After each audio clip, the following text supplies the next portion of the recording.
राधे राधे साथियों, स्वागत है आप सभी का आपके अपने चैनल प्रोग्रेस पॉइंट में। और मैं हूं ऋचा। साथियों, पिछली वीडियो में मैंने गद्यांश और पद्यांश को कैसे सॉल्व किया जाए उसके लिए 4 ट्रिक्स मैंने आपको बताई थी। उसका लिंक मैं डिस्क्रिप्शन बॉक्स में डाल दूंगी, आप उसको अच्छे से देख लीजिएगा। आज यहाँ पर मैं एक गद्यांश लेकर के आई हूँ, अगली वीडियो में पद्यांश को लेकर के आऊँगी कि किस तरीके से इनको सॉल्व किया जाए। और उससे संबंधित कुछ क्वेश्चन भी मैंने यहाँ पर रखे हैं, जहाँ पर ये समझ में आ जाए कि हम किस तरीके से प्रश्नों को हल करते हैं इसमें से। और कुछ क्वेश्चंस हमारे इस तरीके से भी आ जाते हैं कि वहाँ पर एक गद्यांश के अंतर्गत कुछ हमारा व्याकरण जो है वो भी दिखाई देता है। तो दोनों तरह के प्रश्नों को किस तरीके से सॉल्व किया जाए वो मैं आज आपको बताने जा रही हूँ। तो जैसा कि आप यहाँ पर ये देख रहे हैं गद्यांश का, एक चीज़ और बता दूँ मैं आपको कि अभी हाल में ही एक टीजीटी और पीजीटी दोनों का ही एग्ज़ाम होने वाला है कुछ ही समय में। टीजीटी का तो अभी आ गया, 7 और 8 अगस्त को है, और उसके बाद ये सब्जेक्ट वाइज आपको पता चल जाएगा कि आपका कब है। आप अपने प्रवेश पत्र जो है वो डाउनलोड कर सकते हैं, वो मैंने वीडियो वो भी अपलोड कर दी है कि कैसे निकालने हैं। साथ में यहाँ पर ये मैं थोड़ा सा बस यही बताने जा रही हूँ आपको कि यहाँ हमें बहुत ज़्यादा तैयारी करने के लिए अब टाइम नहीं है हमारे पास, लेकिन कुछ ट्रिक्स होती हैं जिसके माध्यम से हम अपने हर तरह के पेपर को सॉल्व कर लेते हैं। तो यहाँ पर हिंदी में गद्यांश और पद्यांश की बात को लेकर के आई हूँ, तो हम बहुत कम समय में किस तरीके से तैयारी कर लें उस चीज़ को मैं आपको बता रही हूँ। जो बच्चे अभ्यर्थी हैं जो टीजीटी के लिए और पीजीटी के लिए, जहाँ पर उनका सब्जेक्ट हिंदी है, अब यहाँ पर उसमें हिंदी में गद्यांश और पद्यांश को सॉल्व करना होता है, तो कुछ हमारे 5 या 10 प्रश्न हमारे इस तरीके से आ जाते हैं जो गद्यांश के आधार से होते हैं। तो उन्हीं को सॉल्व कैसे किया जाए वो मैं आपके सामने रख रही हूँ। तो जैसा कि आप यहाँ पर ये देख रहे हैं गद्यांश, इसको यहाँ पर ये पूरा हमें पहले मैंने आपको पॉइंट में बताया था कि हमें ये आवश्यक नहीं है कि सीधे सीधे हम जा करके अपना पूरा ये पैराग्राफ पढ़ लें, क्योंकि इसको पूरा पढ़ने में जो है हमें बहुत सारा टाइम लगाना पड़ता है। तो वो टाइम हमारे पास एक हॉल के अंदर बैठे हुए बहुत एक एक मिनट हमारे लिए भारी पड़ती है। तो वहाँ पर पढ़ने में टाइम वेस्ट ना करें, आप सीधे सीधे प्रश्नों पर जाइए। अगर आपने पिछली वीडियो देखी है तो उसमें यही सारी चीज़ें बताई गई हैं, उसका लिंक मैं डिस्क्रिप्शन बॉक्स में डाल दूंगी, आप आसानी से देख सकती हैं। अब यहाँ पर ये जो है जैसे हमारा ये गद्यांश है और इस गद्यांश से संबंधित हमारे कुछ प्रश्न हैं, तो मैं आपको ये बता देती हूँ कि सबसे पहले तो हमें जहाँ जहाँ एक सीधे सीधे प्रश्नों पर जाना है, दूसरा जहाँ से हमें उत्तर मिल जाता है उस प्रश्न का, तो वहाँ पर हमें इस तरीके से अंडरलाइन कर देनी है। अगर आप अंडरलाइन नहीं करते हो उस पर तो आप भूल जाओगे। यदि आपके परीक्षा हॉल के अंदर बैठ करके अगर आपको ये अनुमति नहीं दी है, किसी ने मना कर दिया, जो इन्विजिलेटर होते हैं उन्होंने मना कर दिया कि आप इस तरह से पेपर पे कुछ नहीं लगाइए, तो हल्का सा आप एक टिक लगा दीजिए, जिससे कि आपको नॉलेज हो कि ये हमने एक प्रश्न का उत्तर यहाँ पर लगा रखा है, यानी कि इस लाइन को छोड़ करके हमें और कहीं अन्य लाइनों में अपना उत्तर ढूंढना होता है। तो यहाँ पर ये जैसे आप पैराग्राफ देख रहे हैं, इससे संबंधित हमारे और भी क्वेश्चंस हो सकते हैं, जैसे कि ये हमारे क्वेश्चंस इस पर निर्धारित किए गए हैं।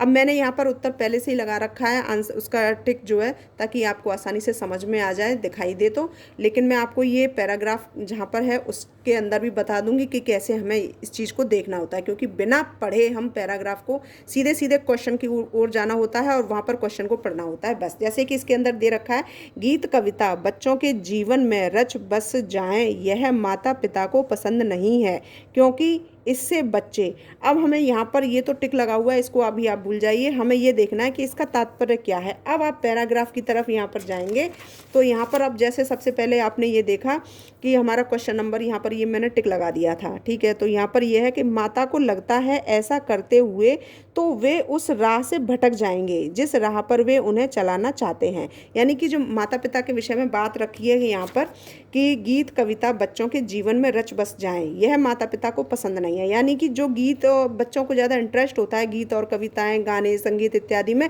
अगर बच्चों के जीवन में ये रच बस जाएं तो ऐसा माता पिता को पसंद नहीं है, ठीक है। वो किसी भी माता पिता को बचपन में पसंद नहीं होता है, क्योंकि इससे बच्चे। अब हम यहाँ पर ये देखते हैं कि माता को लगता है कि ऐसा करते हुए वे उस राह से भटक जाएंगे जिस राह पर वे उन्हें चलाना चाहते हैं। तो यहाँ पर ये बिल्कुल डायरेक्ट आंसर नहीं है, इनडायरेक्ट वे में होता है।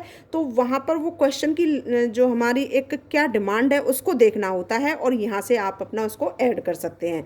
तो वहाँ क्वेश्चन ने कहा है कि आपने ये देखा कि यहाँ क्वेश्चन में कहा है कि गीत कविता बच्चों के जीवन में रच बस जाए, यह माता पिता को पसंद नहीं है, क्योंकि इससे बच्चे जो हैं वो, क्यों लगता है माता पिता को ऐसा, क्योंकि क्योंकि माता को लगता है ऐसा करते हुए वो अपने रास्ते से भटक जाएंगे जिस राह पर वे उन्हें चलाना चाहते हैं, यानी कि माता पिता जिस रास्ते पर चलाना चाहते हैं वो उससे भटक जाएंगे। तो यहाँ पर माता पिता द्वारा तब लक्ष्य को प्राप्त ना कर सकेंगे, तो ये इसका आंसर आ रहा है, क्योंकि ये आंसर हमारा पैराग्राफ में उस लाइन से मैच कर रहा है। बाकी की और हमारी यहाँ पर कोई चीज़ मैच नहीं कर रही है, क्योंकि माता पिता शब्द यहाँ पर आया और यहाँ पर आप लगा सकते हो तो इसको भी, जैसे पढ़ाई लिखाई में बहुत पिछड़ सकते हैं, तो ये चीज़ नहीं है, क्योंकि यहाँ पर माता पिता द्वारा उस लक्ष्य को यहाँ पर रखा गया है, तो वो लक्ष्य प्राप्त नहीं कर पाएंगे जो कि उन्होंने रखा हुआ है। जैसे कि राह और लक्ष्य एक ही बात है, तो यहाँ पर हमें थोड़ा सा मैच करना पड़ता है। तो हमारा यहाँ पर ये पहला आंसर मिल गया है, तो यहाँ पर हमने हल्का सा टिक कर दिया है। इस तरीके से हम टिक करते चले जाएंगे।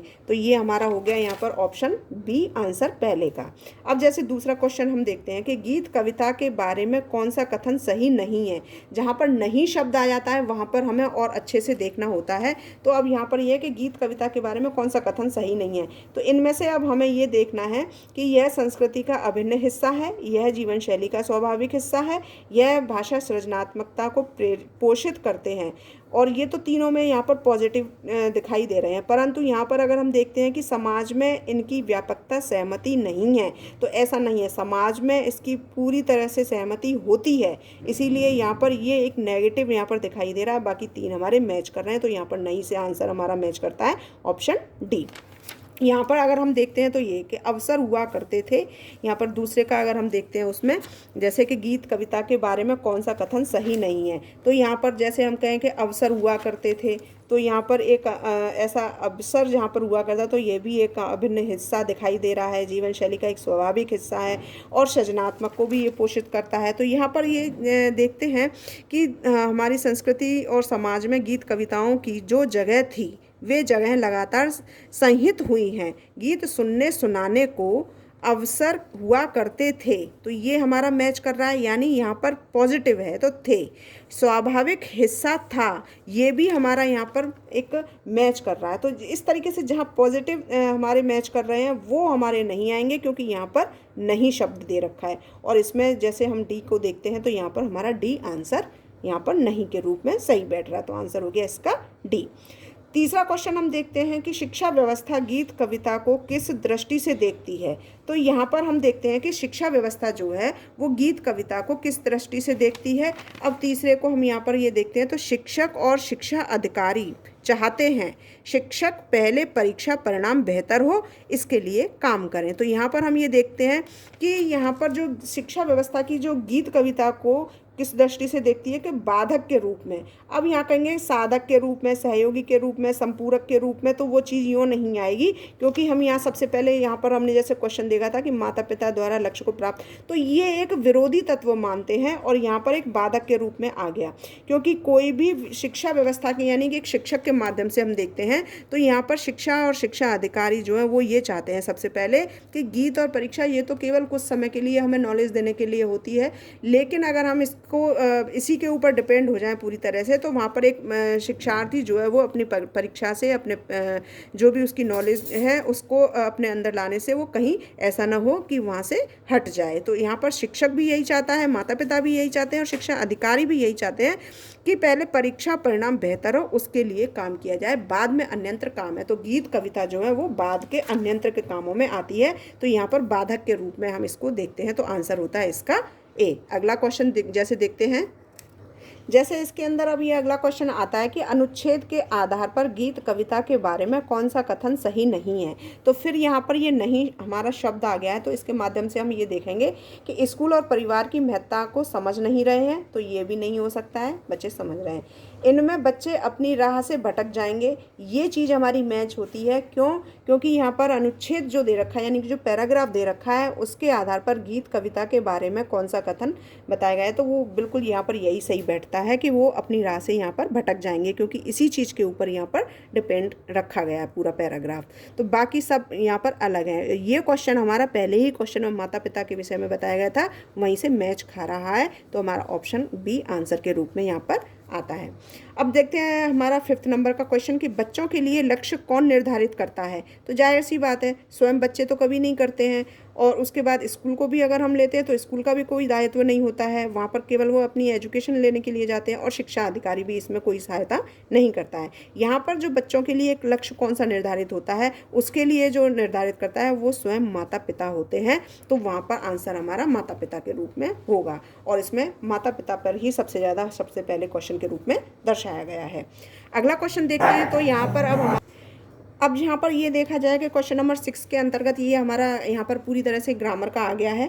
तो यहाँ पर देखते हैं कि कविताएं सुनी सुनाई जाएं में क्रिया है। तो इसमें हमें ये देखना है कि अकर्मक है वो क्रिया, सकर्मक है वो क्रिया, प्रेरणार्थक है वो क्रिया या द्विकर्मक है वो क्रिया। तो यहाँ पर हमें ये देखना होगा। तो मैं आपको यहाँ पर ये बता देती हूँ कि किसी भी काम के करने या होने का जो बोध कराने वाले शब्द होते हैं उनको क्रिया कहा जाता है। ये क्रिया की डेफिनेशन होती है, आप सभी जानते होंगे। एक बार फिर से रिपीट किए देती हूँ कि किसी काम के करने या होने का बोध कराने वाले शब्द को क्रिया कहते हैं। ठीक है, तो यहाँ पर इस चीज़ का अब कर्म के आधार पर क्रिया के भी दो भेद होते हैं, जिसमें अकर्मक क्रिया और सकर्मक क्रिया होती है।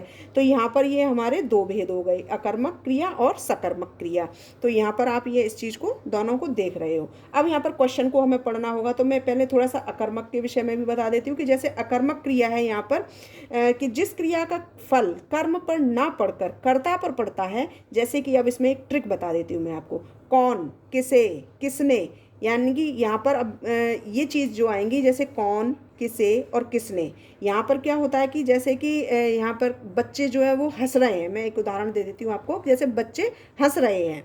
ठीक है, अब यहाँ पर कौन हंस रहे हैं, तो यहाँ पर हम कहेंगे कि बच्चे हंस रहे हैं। तो ये हमारी एक ट्रिक है पहचाने की, जहाँ पर कौन, किसे और किसने आ गया तो यहाँ पर हम कहेंगे ना कौन हंस रहे हैं, तो यहाँ पर हमारे बच्चे हंस रहे हैं। तो हमने बच्चों में बताया, तो वहाँ पर हो गया हमारा अकर्मक क्रिया। ठीक है, ऐसे ही सकर्मक क्रिया का है, जैसे कि जिस क्रिया का फल कर्म पर पड़ता है, सीधा सीधा कर्म पर पड़ता है, उसे सकर्मक क्रिया कहा जाता है। अब इसकी भी एक ट्रिक है, जैसे क्या और किसको। तो यहाँ पर एक उदाहरण लेते हैं, जैसे रमेश ने काम कर लिया, ठीक है, या सौरभ ने काम कर लिया। तो यहाँ पर किसने है, किसने क्या काम कर लिया, तो यहाँ पर क्या आ गया शब्द। तो यहाँ पर क्या और किसको आएंगे, वहाँ पर है सकर्मक, और जहाँ पर कौन, किसे, किसने आएंगे वहाँ पर है अकर्मक। तो यहाँ पर जो है, यहाँ किसने काम क्या कर लिया था, तो वो रमेश ने काम कर लिया था या सौरभ ने काम कर लिया था। तो इस तरीके से यहाँ पर ये जो सकर्मक जो है क्रिया वो कहलाती है। तो यहाँ पर सकर्मक उत्तर होगा, क्योंकि क्या लगाकर शब्द को एक दोनों की जो क्या सुनी सुनाई जाए, तो क्या सकर्मक में आता है, तो इसलिए यहाँ पर उत्तर बी होगा। तो इस तरीके से यहाँ पर किसने सुनी सुनाई जाए जो शब्द आया है यहाँ पर, तो उसमें क्या हो गया, तो क्या, अब हम ये कहेंगे ना सुनी सुनाई जाए, तो भाई क्या सुनी सुनाई जाए, तो यहाँ पर क्या शब्द आया सकर्मक में, तो यहाँ पर हमारा सकर्मक आ गया। तो इसके पहले जैसे क्या सुनी सुनाई जाए, तो जहाँ क्या आ गया। अब हम यहाँ पर ये तो नहीं कर सकते हैं कि किसने किसको सुनी सुनाई जाए, तो सेंटेंस हमारा गलत बैठ जाएगा।